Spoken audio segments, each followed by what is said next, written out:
देख रहे हैं अब तक न्यूज चैनल।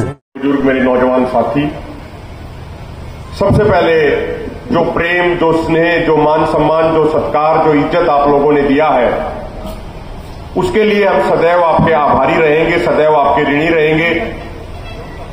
अभी कुछ दिन पहले हमारी लाठर साहब से बात हो रही थी, देवा भाई से जब बात हुई थी, तो हमें कर्नाटक के शिवमोगा में जाना है, क्योंकि हमारी 13 फरवरी से किसान आंदोलन 2 चल रहा है।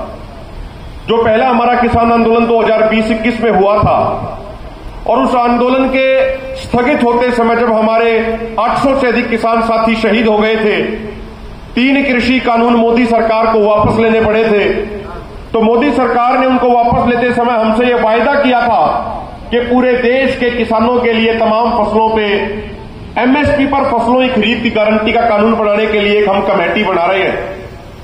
2-2.5 साल तक हमने माननीय प्रधानमंत्री मोदी जी के उस वादे का इंतजार किया, उसको पूरा होने का इंतजार किया। हम बार बार मोदी जी को यह याद दिलाते रहे कि मोदी जी, जब आप गुजरात के मुख्यमंत्री होते थे और कंज्यूमर अफेयर कमेटी के चेयरमैन थे, तो आपने उस समय के प्रधानमंत्री डॉक्टर मनमोहन सिंह जी को यह चिट्ठी लिखी थी और कहा था कि डॉक्टर साहब, खाली एमएसपी घोषित करने से कुछ नहीं होगा, मेरे देश के किसानों के लिए एमएसपी की गारंटी होनी चाहिए। लेकिन माननीय प्रधानमंत्री जी जब 2014 में प्रधानमंत्री कुर्सी पर बैठे और 2024 आ चुका है, 10 साल उनको सत्ता में हो गए, लेकिन अपना खुद का किया हुआ वादा माननीय प्रधानमंत्री मोदी जी ने अब तक पूरा नहीं किया है। तो उनका खुद का वादा उनको याद दिलाने के लिए 2020-21 का आंदोलन जब स्थगित हो रहा था, आपने सबने टीवी के माध्यम से देखा होगा कि कैसे 378 दिनों तक आंदोलन चला था। तो उस समय जो वादे किए गए थे, उनको वादे याद दिलाने के लिए 13 फरवरी 2024 को जब देश भर के किसान, खासकर पंजाब हरियाणा के किसान इकट्ठे होके अपने ही देश की राजधानी दिल्ली जाना चाह रहे थे, तो उस समय जिस तरीके की हिंसा वहां पे भाजपा सरकार द्वारा देश के किसानों के ऊपर, देश के अन्नदाता के ऊपर करी गई, ऐसा आजादी के बाद कभी देखा नहीं गया था। उन घातक हथियारों का इस्तेमाल अपने देश की जनता के ऊपर सरकार द्वारा किया गया, जो बॉर्डरों पे दूसरे देशों के खिलाफ इस्तेमाल किए जाते हैं। इंजेक्टर मोटारों का इस्तेमाल अपने किसानों के ऊपर किया गया, उन जहरीली गैसों का इस्तेमाल अपने किसानों के ऊपर किया गया, जो गैसें अंतर्राष्ट्रीय स्तर पे 1993 से ही बैन है। एक 22 साल के नौजवान किसान शुभकरण सिंह की सर में गोली मार के उनकी शहादत कर दी गई पुलिस द्वारा। 5 नौजवान किसानों की आंखों की रोशनी छीन ली गई गोलियां मार के। 433 किसान भाइयों को 3 दिनों में घायल कर दिया गया।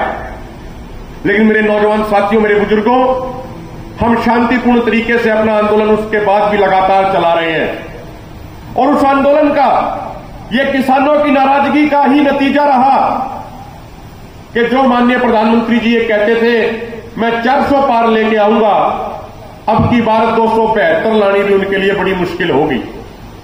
ये और कोई कारण नहीं था, देश में किसानों और मजदूरों की नाराजगी थी। आप 2019 का चुनाव उठा के देखिए, जो हमारे देश के अंदर ग्रामीण एरिया की 398 लोकसभा सीटें हैं, उन 398 लोकसभा सीटों में से 2019 में भारतीय जनता पार्टी ने 236 सीटों पर जीत दर्ज करी थी। लेकिन अब की बार 2024 में उन 398 सीटों में से 236 से घट के मात्र 165 सीटों पे ये जीत दर्ज कर पाए, यानी 71 सीटें इनकी कम हो गई। गांव में कौन रहता है? गांव में किसान और मजदूर रहते हैं, चाहे उन किसानों की, मजदूरों की जाति कोई भी हो, लेकिन हमारा धर्म, हमारी जाति, हमारी किसानी है। चाहे कोई जाट समाज से हो, चाहे कोई मराठा समाज से हो, चाहे कोई यादव समाज से हो, गुज्जर समाज से हो, दलित समाज से हो, जो चीज हम सबको जोड़ती है, जो चीज हम सबको एकजुट करती है, वो हमारी किसानी है, वो हमारा देश है, हमारा भारतीयता है, हमारे देश का झंडा है। और मुझे इस चीज का पक्का विश्वास है। देखिए, हर जगह की परिस्थितियां अलग होती हैं। आजादी का आंदोलन था, जब आजादी के आंदोलन में पूरे देश में जितने लोग फांसी के फंदे पे झूले थे, उसमें से 92% कुर्बानी उस समय के संयुक्त पंजाब ने दी थी। मराठा लोगों का इतिहास है। जो किसानी और मजदूरी करने वाली जो कौमें हैं, जो खेती करने वाली जो कौमें हैं, वो कभी भी किसी के जुल्म को बर्दाश्त नहीं करती। उनके अंदर एक ये जज्बा होता है, और मुझे हम सारे के सारे भाई हैं, चाहे कोई किसी भी बिरादरी किसी भी जाति का बैठा हो, जब टीवी के माध्यम से, जब सोशल मीडिया के माध्यम से कर्नाटक के, तमिलनाडु के, केरल के, मध्य प्रदेश के, राजस्थान के, गुजरात के किसानों ने देखा कि किस तरीके से पंजाब और हरियाणा के किसानों के ऊपर जातियां की जा रही है, तो पूरे देश में किसानों ने यह प्रण लिया कि अब की बार इस सरकार को सबक सिखाएंगे जिसने किसानों के ऊपर गोलियां चलाई हैं।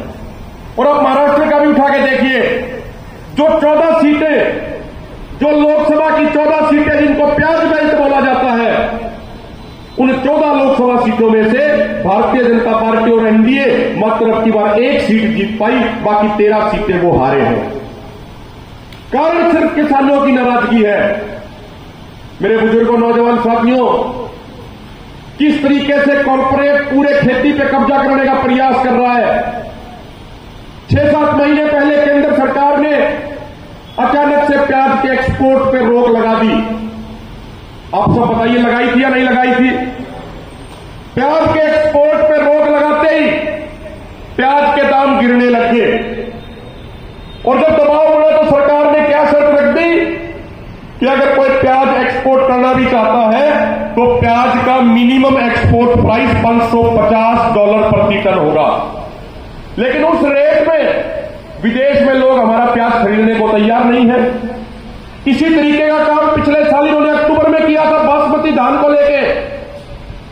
इन्होंने बासमती धान के एक्सपोर्ट पर रोक लगा दी, उसका मिनिमम एक्सपोर्ट प्राइस इतना ज्यादा तय कर दिया कि उस कीमत पे, उस रेट पे बाहर कोई भी हमारा बासमती लेने को तैयार नहीं था। तो नुकसान किसे होता है? नुकसान किसानों को होता है। तो जो प्याज के किसानों का इतना बड़ा नुकसान इन्होंने किया, हर एक किसान को 2.5-3 लाख रुपए का जो नुकसान हुआ है, उसकी नाराजगी इनको लोकसभा चुनाव में झेलनी पड़ी।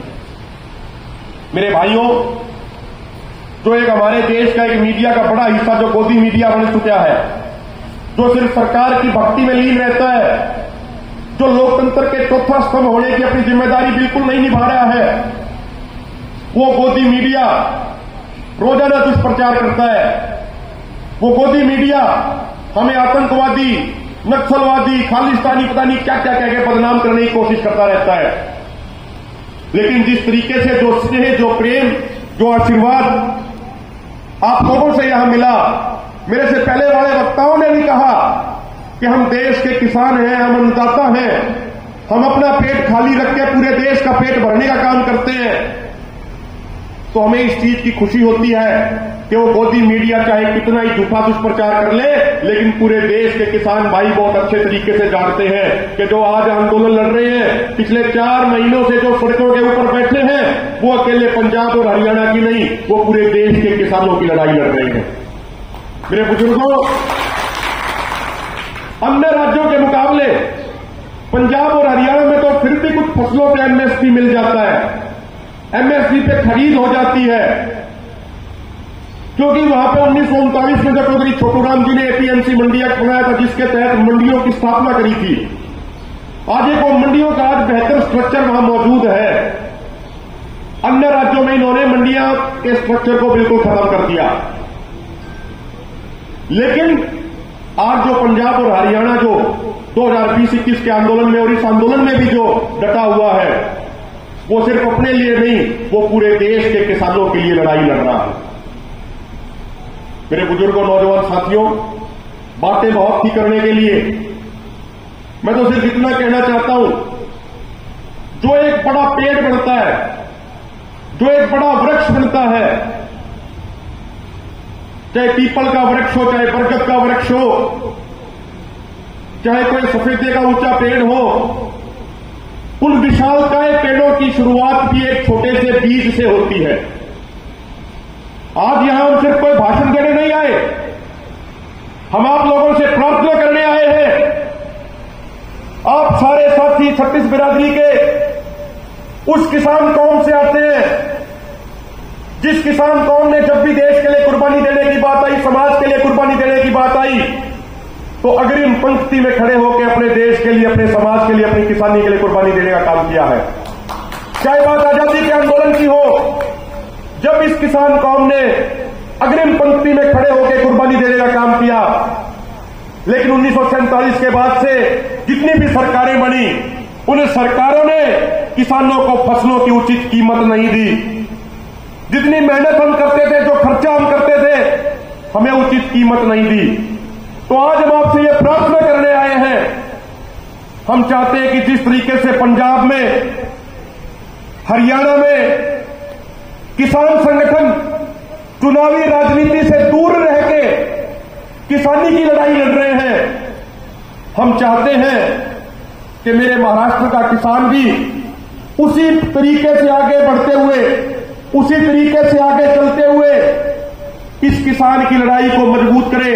यहां पे भी हम ग्रास रूट लेवल पे जाके, गांव-गांव में जाके किसान संगठनों की इकाई बनाए, क्योंकि सरकार चाहे किसी की आ जाए, सरकार चाहे किसी की आ जाए, अगर हमारे हाथ में एक 5 फुट का डंडा और उसके ऊपर किसान यूनियन का झंडा होगा, तो सरकार चाहे कोई आ जाए, कोई सरकार हमारा कुछ नहीं बिगाड़ सकती है।